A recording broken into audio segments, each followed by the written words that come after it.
It had been exactly 3 years, 4 months, and 11 days since I last heard my sister's voice. It was just a voicemail, full of static, but I had listened to it so many times that the sound of it was practically etched into my brain. Now, I stood at the edge of a massive, manicured cemetery, hidden under the drooping branches of a weeping willow tree. The rain was coming down hard, dripping off the leaves like tears, matching the heavy feeling in my chest. I wasn't supposed to be here. I hadn't been invited. Nobody in the official world even knew how to contact me to tell me she was dead.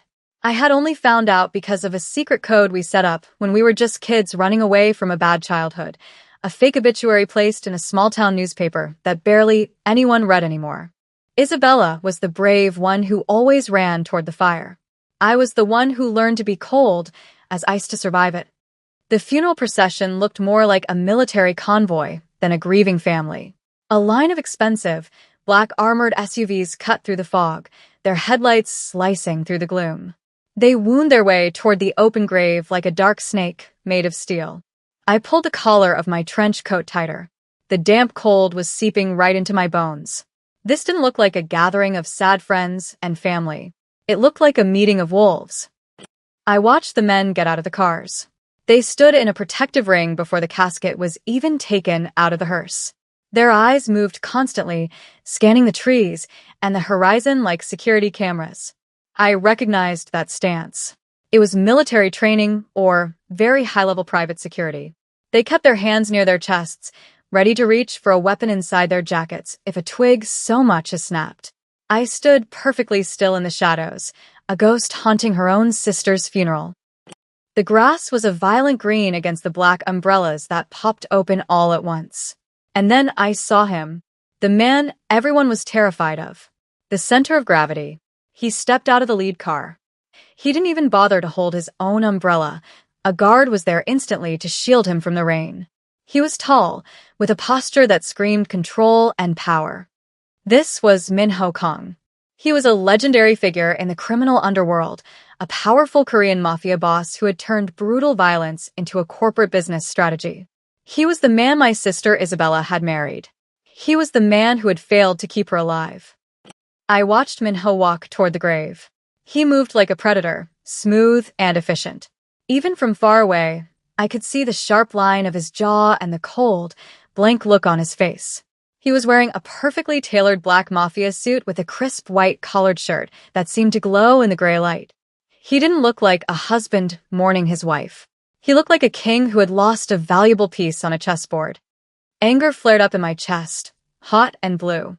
Isabella had been soft, full of light. I had told her to run. I had told her that a powerful Korean mafia boss like Min-ho Kong didn't know how to love. He only knew how to possess things. She hadn't listened. Now she was in a mahogany box being lowered into the wet dirt, and I was the only blood relative left to see it. I checked the security again. 3 guards on the North Hill, 2 by the stone mausoleum. There was a small gap in their vision on the east side. It was a narrow chance, but it was all I needed. I wasn't leaving without seeing her face one last time, or at least confronting the man who let her die. The rain got heavier, turning into a gray curtain that blurred everything. I made my move. I stepped out from the shelter of the willow tree. My boots were silent on the wet grass. I had spent years learning how to walk without making a sound. I wasn't dressed like a mafia wife. I was wearing severe dark clothes, my hair pulled back tight, wearing no makeup.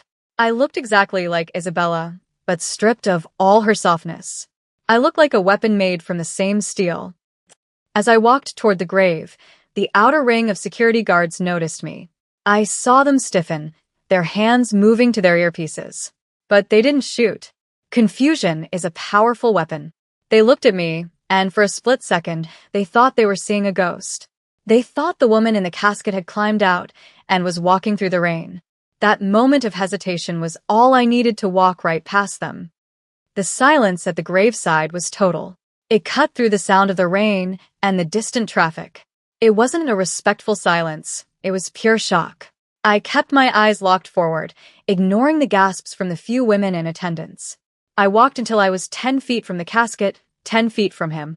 Min-ho was staring at the hole in the ground, his profile looking like it was carved from stone. He hadn't seen me yet. He was listening to the priest talk about peace, something I was sure a Korean mafia boss didn't believe in. I stopped. The air around me felt electric. One of his top lieutenants, a man with a thick neck and a scar, stepped forward to grab me. "Don't," I said. My voice was low, but it carried. It sounded just like hers, but harder. Min-ho turned. He moved slowly, deliberately. When his eyes landed on me, the whole world seemed to stop. I saw a dozen emotions flash across his face in a second. Disbelief, shock, and then a terrifying, burning rage. The color drained from his face. He looked from the casket to me and back again. For a man who controlled an empire, for a man who knew everything that happened in his city, I was impossible. I was a glitch in his reality. He took a step toward me, stepping out from under the umbrella and letting the rain soak his expensive black suit. His eyes were dark pools that threatened to drown me. "Isabella." The name was a whisper, a question that broke his perfect composure. "No," I answered, staring right back at him without blinking. "She's in the box, Min-ho. You put her there."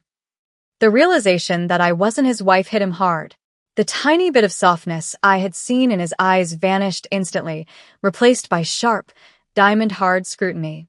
He scanned my face, looking for the differences. The small scar on my chin from a childhood fall that Isabella didn't have. The way I stood, balanced on the balls of my feet, ready to fight or run. The total lack of fear. He realized he was looking at a mirror image, but a reflection that had been hardened by a tougher life. He signaled to his men with a tiny flick of his fingers. The circle of guards closed in.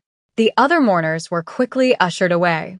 We were alone now, except for his most loyal soldiers. "Who are you?" His voice was back in command, full of steel. He didn't shout. He didn't need to. Authority dripped from him like the rain. "The one she never told you about," I said. "The one who told her you would get her killed." Min-ho closed the distance between us. He was taller up close, radiating a heat I could feel even in the freezing rain. He reached out, his hand hovering near my face. It was a test. He wanted to see if I would flinch. I didn't. I stared up at him, analyzing him just as he analyzed me. I saw the tiredness around his eyes. He was a dangerous man, a killer in a bespoke suit, but he was also a man who had just seen a ghost. "Take her to the car," he ordered, his eyes never leaving mine. Now, two men moved to grab me. I sidestepped the first one, grabbing his wrist and using his own momentum to twist his arm behind his back before he even knew what happened. It was a reflex, a warning. I shoved him away and smoothed my coat. "I can walk," I said coldly. "I'm not one of your assets to be handled." Min-ho watched my brief display of violence with a flicker of interest. He didn't look angry that I had embarrassed his man. He looked intrigued. He nodded once, giving me silent permission to walk on my own. I turned and headed toward the line of cars, feeling his gaze burning into my back like a laser. I had walked into the lion's den on purpose. Now, the gate had slammed shut behind me. The inside of the limousine was silent and smelled of expensive leather and ozone. Min-ho sat across from me. He had raised the partition, so we were completely cut off from the driver and the bodyguard in the front. He poured a drink from a crystal decanter. He didn't offer me one. This wasn't a social visit. It was an interrogation. He took a long drink, his eyes fixed on my face, studying my bone structure like he was looking for a flaw in a diamond. "Isabella was an only child," he stated flatly. It wasn't a question. It was a fact he had paid a lot of money to verify. His intelligence network was huge. The fact that I existed was an insult to his competence as a powerful mafia boss. On paper, I corrected him. Our parents were complicated. They separated us when we were 4. Isabella went with our father to the city. I went with our mother underground. You can't find records that were burned 20 years ago. And yet, here you are, he said, swirling his glass. Wearing her face. "I have my own face," I snapped. She was the one who looked like me. He leaned forward, the leather seat creaking. The air between us felt heavy and dangerous. "Why now? If you stayed hidden for this long, why show up when she is dead? What do you want? Money? Leverage?" "Answers," I said, leaning forward to match his aggression. Isabella called me 2 weeks ago. She was terrified. She said she found something. Something she wasn't supposed to see. She said if anything happened to her, I had to come. Minho's expression didn't change, but the tension in the car spiked. The glass in his hand stopped moving. She said nothing to me. Of course she didn't, I said, my voice full of disgust. You were the one she was afraid of. That struck a nerve. I saw a flash of anger in his eyes, the muscles in his neck tightening against his white collar. He set the glass down hard on the side table. I did not kill my wife, he said, pronouncing every word clearly. I protected her. I gave her the life of a queen. You have no idea what you're talking about. Then why is she dead? I shot back. À quel accident? On a private road? With your security detail? It's sloppy, Minho. Even for you. He laughed then, a dry, humorless sound. You think I am sloppy? You think if I wanted her dead, I would stage an accident. He shook his head, looking at me with a mix of pity and malice. If I wanted her dead, she would have simply ceased to exist. There would be no body. No funeral. No sister coming out of the woodwork. He was telling the truth. I could read people, and he showed no signs of lying. His eyes were steady. He wasn't lying about the method, which meant he was either innocent, or he was protecting the person who did it. Someone killed her, I said, trying a different angle. If it wasn't you, then you failed to stop it, which makes you incompetent. It was a dangerous word to use. In his world, incompetence got you killed. His eyes narrowed. Careful, he murmured. You have her face, but you do not have her protection. I don't need your protection, I said. I need to know who killed my sister. And I'm not leaving until I find out. Minho looked at me for a long moment, calculating. I was a loose end. A twin sister appearing out of nowhere could cause problems for his business, raise questions about his late wife, and expose weaknesses. But I was also the only link to whatever Isabella had found. You're not leaving, he agreed, but his tone had changed. It was final, possessive. You are right about one thing. Someone killed her. And until I find out who, you are the bait. Bait. I bristled, reaching for the door handle, even though I knew it was locked. They killed her because of what she knew, he said, his voice dropping to a low growl. Or maybe they killed her because they thought she was you. The implication hung in the air, heavy and suffocating. That's impossible. No one knows I exist. Someone does, he said. And now that you are here, walking around with her face, they will come for you to finish the job. If I let you go, you are dead within the hour. If you stay, he trailed off, his eyes sweeping over me. If I stay, I challenged. If you stay, you belong to me, he said, until the debt is paid. The car slowed to a halt. We weren't at a police station. We were at the gates of a fortress, a massive estate of glass and steel perched on a cliff overlooking the ocean. His home, the place where Isabella had lived. And died. I don't belong to anyone, I said, my voice steady despite the adrenaline pumping through me. Minho opened the door, the cold ocean air rushing in. He looked back at me, a dark smile touching the corners of his mouth. We'll see. He stepped out, waiting for me. I had a choice. I could try to fight my way out, take down the driver and the guard, and disappear back into the shadows. But that wouldn't get me the answers. That wouldn't give me the head of the person who killed Isabella. I looked at the powerful Mafia boss standing in the rain, the devil who had offered me a deal. I took a breath, checked the knife in my boot one last time, and stepped out into the storm. I was in the lion's den now, and I intended to tear it down from the inside. Inside the estate, the silence was different. It wasn't the silence of a library. It was the silence of a vacuum, where sound was swallowed by plush carpets and heavy velvet drapes. The house was modern, brutalist, all sharp angles and floor-to-ceiling windows that looked out onto the gray sea. It was beautiful, cold, and totally lacking in warmth. It was a house designed for a statue, not a human being. I could feel Isabella's absence here. Minho handed his wet coat to a steward who appeared from nowhere. He stood there in his black trousers and white shirt, the damp fabric clinging to his muscles. The staff stared, their eyes widening, trays trembling in their hands. They thought I was her. I saw a maid cross herself. Stop staring, Minho commanded, his voice cutting through the room like a whip. The staff scattered instantly, heads bowed. He turned to me.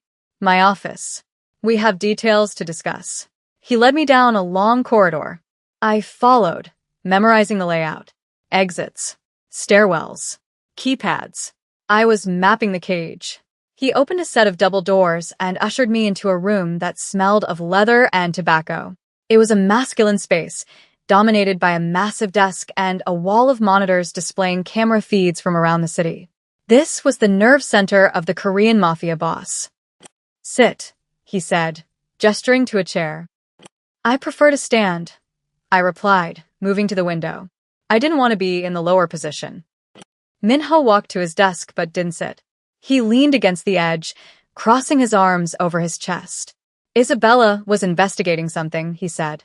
You said she called you. What exactly did she say? She spoke in code, I said, turning to face him. She said, the garden is rotting. It's a phrase we used when we were kids. It means the danger is coming from inside the house. Minho's eyes narrowed. Inside? My organization? Or your family? Or your allies? I stepped closer. She said she found a ledger. Not digital. Physical. A black book. At the mention of the book, Minho's demeanor shifted. The calculated calm vanished, replaced by a sudden, intense focus. He pushed off the desk and closed the distance between us in 2 long strides. He grabbed my upper arms, his grip bruising. Where is the book? He demanded. His voice was rough, urgent. I don't know, I lied. I knew exactly where she would hide it. We had the same hiding spots, the same mind. She didn't get to tell me. He stared at me, searching for the lie. He was close enough that I could see the flecks of gold in his dark eyes. The scent of rain and expensive scotch overwhelmed me. This was the man my sister had slept with, the man she had loved. And now he was holding me with the same hands. The air crackled with a confusing mix of threat and tension. He wasn't looking at me like a sister-in-law. He was looking at me like a puzzle he wanted to break apart. If that book exists, he whispered, it could burn this entire city to the ground. And everyone in it, including you. Then we better find it before they do, I said, meeting his gaze. But I do it my way. No guards. No calles. I move freely. You move on a leash, he corrected, his thumbs tracing the line of my jaw, a gesture that was possessive and menacing. You are my wife now. To the world. Isabella survived the accident. She is recovering, and you will play the part. I'm not an actress, Minho. You are a survivor, he said. Adapt. He let me go abruptly and walked back to his desk, pressing a button on the intercom. Bring Mrs. Kang's medical file. And send the doctor. We need to document her. Miraculous recovery. I watched him, realizing the trap was fully set. He was going to use me to flush out the traitors. He was going to parade me in front of the people who killed her, daring them to strike again. I was the bait, and he was the hunter. But he didn't realize one thing. The bait had teeth. One condition, I said. He looked up, an eyebrow raised. I sleep in a separate room. And I want a gun. Minho smiled, and for the first time, it reached his eyes. It was a terrifying sight. You can have the room. But the gun? You have to earn that. He opened a drawer and pulled out a key card, sliding it across the polished wood. Welcome home, Elena. Try not to die. The guest suite was a mockery of hospitality, a lavish cage with silk sheets and a view of the cliffside that offered no escape route. I spent the first hour tearing the room apart with my eyes, checking for bugs and cameras. Minho was thorough. I found a listening device in the smoke detector and a camera in the mirror. I left them. Disabling them would only prove I had skills I wasn't supposed to possess. The lock on the door clicked. I didn't turn immediately, watching the reflection in the glass. Minho entered without knocking. He had changed out of his wet funeral clothes into a fresh black dress shirt with the sleeves rolled up, revealing forearms corded with muscle. He held a garment bag in one hand and a small, velvet box in the other. Dinner is in an hour, he announced, his voice vibrating through the floorboards. My associates are coming to pay their respects. They need to see you. They need to see that the rumors of your death were greatly exaggerated. I'm not hungry, I said, turning to face him. I kept my distance. It is not about hunger, Elena. It is about politics. He walked over to the bed and laid the garment bag down, revealing a dress that looked like it was woven from liquid midnight. It was backless and severe. Isabella wore pastels. She wore lace. He looked up, his eyes darkening. You are not a pastel woman. This will suit you better. He beckoned me forward. My instinct screamed at me to fight, but the mission required me to play along. I walked toward him. He stepped into my personal space. He held up the dress. Put it on, he murmured. Or I will put it on for you. The threat wasn't violent. It was intimate. I snatched the dress from him, my fingers brushing his.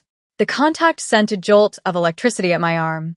Turn around, I commanded. To my surprise, the powerful Mafia boss obeyed, leaning against the vanity and watching me through the mirror, the one with the camera. As I put on the silk dress, I saw his eyes in the glass, unblinking and hungry. The dining room was a huge hall with a long table of polished black wood. 5 men sat around the table. Their conversations died instantly as Minho led me into the room. His hand was on the small of my back, his thumb rubbing circles against the bare skin exposed by the low cut of the dress. It was a possessive gesture. Mine, his touch said, "Don't touch." I scanned the faces. I recognized 2 of them from the cemetery, the muscle. The other 3 were older men in expensive suits. One of them, a man with silver hair and a face like a crumpled dollar bill, stared at me with open suspicion. This was Victor, Minho's second-in-command. The one Isabella had mentioned in her letters as the snake in the garden. Gentlemen, Minho said, his voice commanding absolute silence. My wife. As you can see, the doctors have performed miracles. He pulled out the chair at the head of the table to his right and seated me. The action placed me in a position of power, elevated above the lieutenants. I wasn't just a trophy. I was seated at the right hand of the devil. A miracle indeed, Victor said, his voice oily. We were told the injuries were catastrophic. Yet, not a scratch on her lovely face. He raised a glass of wine, his eyes mocking. Makeup is a wonderful tool, Victor, I said, my voice cool and steady. I picked up my own glass. And perhaps my husband simply has a talented medical team on his payroll. Or are you disappointed to see me standing? The table went deadly silent. Isabella would never have spoken like that. She would have smiled and looked down. I held Victor's gaze, challenging him. Beside me, I felt Minho tense, but when I glanced at him, he wasn't angry. He was amused. A flicker of pride shone in his dark eyes. He leaned back in his chair, one arm draped over the back of mine, his fingers brushing my bare shoulder. She has had a difficult week, Victor, Minho said softly. Her temper is frayed. I find I quite like it. The dinner progressed in a haze of tension. Throughout the meal, Minho's attention was divided between his men and me. Under the table, his hand found my knee, his fingers tracing the line of my thigh. It was a distraction technique, meant to keep me off balance, but my body betrayed me. My pulse hammered. I hated him for the power he had, but the chemistry was undeniable. When Victor asked about the lost files, the ledger, Minho's grip on my leg tightened. It was a signal. Listen. The files were in the car. Minho lied smoothly. Destroyed in the fire. A shame, Victor said, slicing his steak. Information is power. If that book were to survive, it would be very valuable to our competitors. If it survived, I interjected, leaning forward. Whoever held it would be a target. Wouldn't they, Victor? Victor's knife screeched against the plate. He looked at me, and for a second, the mask slipped. I saw fear. And then I knew. He didn't have the book. He was looking for it, which meant the killer was still hunting. The dinner ended abruptly after that. Minho dismissed his men, but pulled me into the library. The moment the heavy doors shut, the pretense vanished. He backed me up against the rows of books, caging me in. You pushed Victor, he said, his voice a low growl. That was reckless. It was necessary, I countered. He was too close. The heat coming off him was intoxicating. I needed to see his reaction. He doesn't have the book, Minho. He's scared. He's a shark, Minho corrected, leaning down so his face was inches from mine. And you just bled in the water, he stared at my mouth. You are playing a dangerous game, Elena. You are not Isabella. Tonight, you looked like a queen, but you spoke like an assassin. Maybe that's what you need, I whispered. Isabella couldn't survive this. Can you? His eyes flashed. He brought his hand up to my throat, his thumb resting on my pulse point. He didn't squeeze. He just held me there. I can survive anything, he murmured. The question is, can I survive you? The question hung there. He leaned in, and I thought he was going to kiss me. I wanted him to. The realization horrified me, but the desire was a physical ache. I tilted my head back. His lips brushed the skin below my ear, sending a shiver through my body. The greenhouse, he whispered against my skin, his breath hot. Go to the greenhouse. Midnight. If you want to find what she hid. He pulled away abruptly, leaving me cold and trembling against the bookshelves. Go to your room, he ordered, his voice strained. Lock the door. And do not open it for anyone but me. The greenhouse was a massive glass building on the edge of the estate, filled with rare orchids. It was humid and smelled of earth. The rain hammered against the glass roof, drowning out the sound of my footsteps.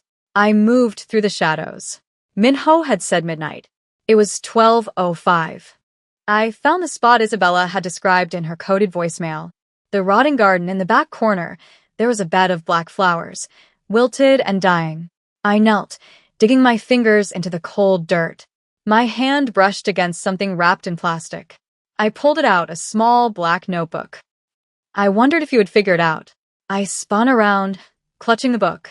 Minho stood 10 feet away, a silhouette against the lightning. He wasn't wearing his jacket. His white shirt was soaked through from the rain, clinging to his chest. He looked wilder out here. He held a gun at his side, but it wasn't pointed at me. You knew it was here, I accused. Why didn't you take it? Because I needed to know whose side you were on, he said, walking toward me slowly. He put the gun away in his holster, a gesture of trust that hit me harder than a bullet. If you were working for Victor, you would have taken it and run. You're still here. I told you, I said, my voice shaking slightly.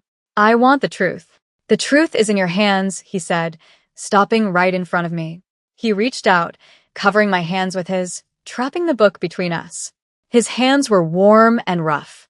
And now that you have it, there is no going back. You are in the war now. He looked down at me, rain shadows playing across his face. The tension that had been building since the funeral finally snapped. I didn't pull away. I stepped into him. I dropped the book to the dirt and grabbed the front of his shirt, yanking him down. He crashed his mouth onto mine with a hunger that was almost violent. It wasn't a gentle kiss. It was a collision. He tasted of rain and danger. His arms went around me, crushing me against him. For a moment, we weren't enemies or allies. We were just two broken things fitting together perfectly in the dark. Then, the sound of shattering glass broke the world apart. A window pane next to my head exploded inward. Minho reacted instantly, throwing his body over mine and tackling me to the ground behind a stone planter. A gunshot echoed through the greenhouse, deafening us. Stay down, he roared, drawing his weapon. Another shot chipped the stone inches from my face. I scrambled for the book and shoved it into my dress. It's Victor, I hissed. He followed me. He followed us, Minho corrected. He peered over the edge and fired 2 controlled shots into the darkness. A cry of pain answered. There are 3 of them, at least. We were pinned down. The romantic haze was gone, replaced by cold, hard tactics. I looked at Minho. He was bleeding from a cut on his cheek, but his eyes were clear. He looked at me, and for a second, the mask dropped completely. He looked terrified, not for himself, but for me. Can you shoot? He asked. Better than you, I said. He actually smiled. He pulled a backup pistol from an ankle holster and slid it across the dirt to me. Cover the left. I'll take the center. On 3-inch. I gripped the cold steel of the gun. This I understood. This was easier than the emotions I had just been feeling. 1, he counted. 2. 3-inch. We moved together. I popped up, aiming for the muzzle flash near the orchids. I squeezed the trigger. I saw a shadow drop. To my right, Minho was a machine moving from cover to cover, firing with lethal precision. It was a dance of violence, and we were perfect partners. We weren't just protecting ourselves. We were protecting each other. When a gunman tried to flank us, aiming at Minho's back, I didn't hesitate. I put 2 rounds in his chest before he could pull the trigger. Minho turned, seeing the body fall. He looked at me, breathless. In the middle of the carnage, with rain pouring through the shattered roof, the connection between us became unbreakable. We were forged in this fire now. The silence that followed was heavy. Minho checked the bodies. He rolled over the last gunman, Victor's personal bodyguard. "It's done," he said, putting his weapon away. He walked back to me, ignoring the blood on his shirt. He reached out, his hand trembling slightly, and cupped my face. He ran his thumb over my lip. "Are you hurt?" "No," I said, though my hands were shaking now that the rush was fading. He pulled me into his arms, holding me tight, his face buried in my neck. "I thought I lost you," he whispered.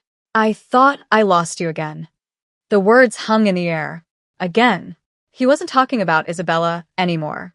He was talking about me. In the short time we had known each other, I had become something he couldn't afford to lose. "I'm not going anywhere," I said, pulling back to look at him. "We have the book.